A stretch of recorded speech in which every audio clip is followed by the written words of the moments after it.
Imagine you are strapped into the cockpit of a multi-million-dollar Royal Australian Air Force P-8A Poseidon maritime patrol aircraft. You are flying at 2,000 feet above the dark, rolling swells of the Arafura Sea, just off Australia's northern coastline. It's a routine surveillance mission. The tactical coordinator, TACO, in the back of the aircraft is feeding you data. You are tracking a Chinese naval vessel, a heavily armed Type 052D destroyer, that has deliberately entered Australia's exclusive economic zone. You are watching them and they know it. Suddenly, the cockpit is bathed in a blinding, brilliant, artificial light. It is not the sun. Alarms instantly shriek through your headset. The radar warning receivers and electronic support measures on your aircraft light up in red. Your sensors indicate that the Chinese warship directly below you has just locked onto your aircraft with a military-grade laser. If this were 1942 or 1982, that specific action, the illumination of a military aircraft by a targeting system, would be the undeniable start of a shooting war. Adrenaline would spike. Weapons would be armed. Missiles would fly. Ships would sink to the bottom of the ocean. But it is not the 20th century. It is the modern era of great power competition. No anti-ship missiles are fired. No diplomatic declarations of war are issued in capitals. The Chinese ship simply sails on, cutting through the water as if nothing happened. The Australian aircraft, its crew blinking away temporary flash blindness, holds its course and relies on ironclad discipline. Most civilians read about these incidents in a brief news article, shrug their shoulders and go back to their daily lives. They look at the global markets, they look at the lack of body bags, and they think peace is holding. They are fundamentally wrong. The peace broke a long time ago. The war has already started. The battlefield has already been drawn. But nobody is shooting bullets. Welcome to the gray zone. It is a battle space that exists in the murky, highly contested space just below the threshold of armed kinetic conflict. It is a world of plausible deniability, relentless intimidation, high-tech espionage, and devastating cyber-sabotage. And right now, the People's Republic of China is using the continent of Australia as its primary testing ground. They are pushing, prodding, and provoking every single day, trying to find out exactly how much pressure it takes to make the Australian Defence Force crack. They are failing. But the fight is costing millions, and the stakes are nothing less than the survival of the free world. Welcome to Doctrine of War. Today we are pulling back the curtain on a secret high-stakes game of cat and mouse happening right now on Australia's borders. A war of attrition that will define the 21st century. Here is the central thesis for this episode. China knows it cannot win a conventional, kinetic shooting war against the combined, integrated might of Australia. They are certainly not looking at fish. They are conducting SIGINT, signals intelligence, and ELINT, electronic intelligence. Their primary highest-value hunting ground is often located near the northwest cape of Western Australia, specifically loitering just outside the territorial waters off Exmouth. This is not a random stretch of ocean chosen for its scenery. It is the home of Naval Communication Station Harold E. Holt. This base operates a massive very low-frequency VLF antenna array, a sprawling complex of towers that is one of the most powerful transmission stations in the Southern Hemisphere. VLF radio waves are absolutely critical to global deterrence because they are one of the only forms of electromagnetic radiation that can penetrate deep into saltwater. This is exactly how the United States Navy and the Royal Australian Navy communicate with submerged, nuclear-powered attack submarines and ballistic missile submarines prowling the Indo-Pacific. If you want to send a nuclear launch code or a targeting order to a submarine sitting at 200 meters depth, you use VLF. The Chinese research vessels loiter just outside the 12 nautical mile territorial limit, staying perfectly within the bounds of international law, utilizing the freedom of navigation that the West protects, acting as giant, maritime vacuum cleaners. They are sucking up the electronic emissions radiating from Harold E. Holt. They are attempting to crack the encryption codes or, at the very least, map the transmission patterns, the frequency hopping algorithms, and the operational tempo of the Allied submarine fleet. If they know when the tower transmits, they can guess when a submarine is moving. Simultaneously, while the radomes scan the sky, the hull of the ship is working. They are using advanced, military-grade multi-beam echo sounders to map the topography of the seafloor around Australia's western and northern maritime approaches. Why does China care about the shape of the dirt off the coast of Perth? Because submarines are blind. They rely on detailed topographical maps to navigate safely underwater, to find deep trenches to hide from active sonar, and to utilize thermal layers, areas where water temperature changes rapidly, bending sound waves and rendering submarines invisible to surface ships. China is mapping the battlefield for a future kinetic war. They are plotting exactly where Australian and American nuclear submarines will exit their primary bases at HMAS Sterling. They are looking for the choke points. This is the very essence of the gray zone. It is deeply hostile. It is incredibly dangerous to national security. But it is perfectly legal under the United Nations Convention on the Law of the Sea, UNCLOS. They exploit the openness and the rules-based order of the West as a weapon against the West. The Poseidon's gaze. But the Australian Defence Force does not simply sit back, wring its hands, and let the PLA vacuum up the nation's most closely guarded secrets. This is where the gray zone cat-and-mouse game becomes aggressive, technical, and dangerous. When a Type 815A intelligence ship crosses into the Australian Exclusive Economic Zone (EEZ), a massive area stretching 200 nautical miles from the coast, it is immediately met by the most formidable, lethal maritime patrol aircraft on the planet, the Royal Australian Air Force's Boeing P-8A Poseidon. The P-8 is a heavily militarized derivative of the Boeing 737 airliner, but calling it an airplane does a massive disservice to its capability. It is a flying, heavily armed server room.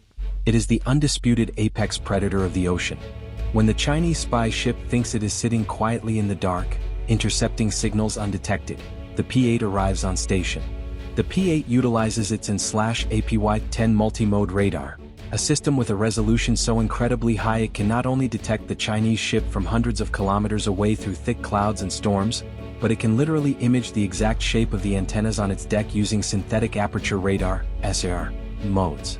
The Australian crew, which includes a pilot, co-pilot, 2 acoustics operators, and highly specialized electronic warfare officers (EWOs), turns the tables on the hunters. They use the P-8's ALQ-240 Electronic Support Measures (ESM) suite to listen to the Chinese ship. They analyze the exact radar frequencies the Chinese are transmitting. They map the electromagnetic signature of the spy ship itself, adding it to the ADF's threat library. The RAF does not observe from a polite distance. They fly low. They drop sonar-equipped buoys, sonobuoys, into the water in a pattern around the Chinese vessel to ensure there isn't a Chinese Type 093 nuclear attack submarine shadowing the spy ship beneath the waves. They fly past the bridge of the Chinese ship, taking high-resolution optical and infrared photographs of every single sailor on the deck, every bolt on the radomes, and every piece of deck equipment. The message sent by the RAF is not subtle, and it is not meant to be. It is pure psychological warfare. The overwhelming, inescapable presence of the P-8 tells the Chinese captain, "We know exactly who you are. We know exactly what you are doing. You are not a ghost. You are a target. We have your acoustic signature, we have your electronic signature, and we have your coordinates. If this gray zone ever turns hot, you will not survive the first 10 minutes of the conflict." Australia has perfected this doctrine of aggressive transparency. By flying close, monitoring relentlessly, and occasionally leaking the high-resolution photographs to the international press, Australia denies China the secrecy and the shadows that the gray zone requires to be effective. The hunters become the hunted. We watch them watching us and we record every single keystroke. The physics of blindness. The gray zone is not just about passive intelligence gathering, electronic snooping, and taking photographs. It frequently and dangerously crosses the line into active physical intimidation. This brings us to the terrifying near-lethal incidents in the Arafura Sea and the Yellow Sea, where China moved from watching to actively attacking Australian assets. In February 2022, an Australian P-8 Poseidon was flying a routine surveillance patrol over the Arafura Sea, well within Australia's EEZ.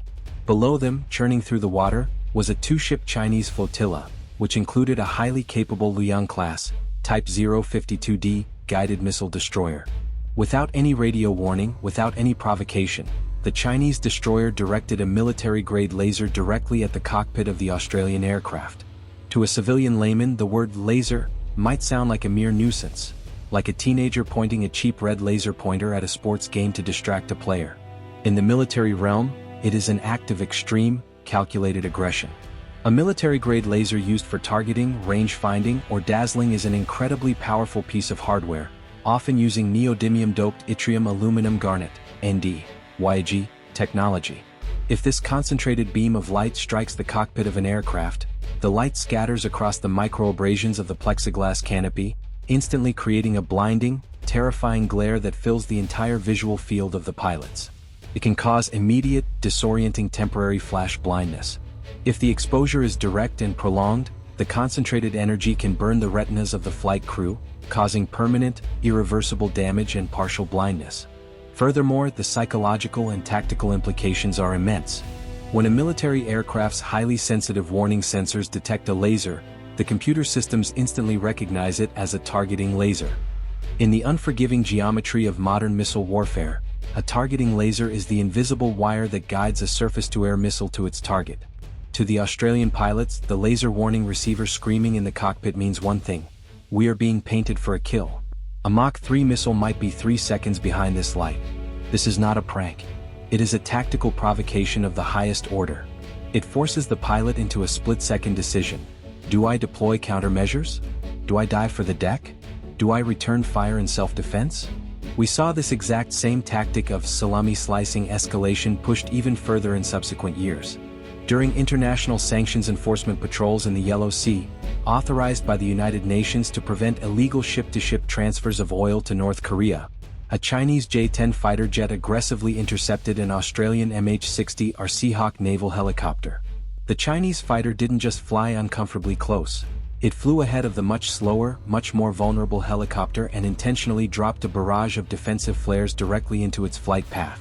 A military countermeasure flare burns at thousands of degrees Celsius. It is composed of magnesium and Teflon. If a helicopter hovering over the freezing ocean flies through that thick smoke and ingests that burning magnesium into the air intakes of its jet turboshaft engines, the result is catastrophic. The engine will suffer foreign object debris (FOD) damage, leading to an immediate compressor stall, flameout, or explosion.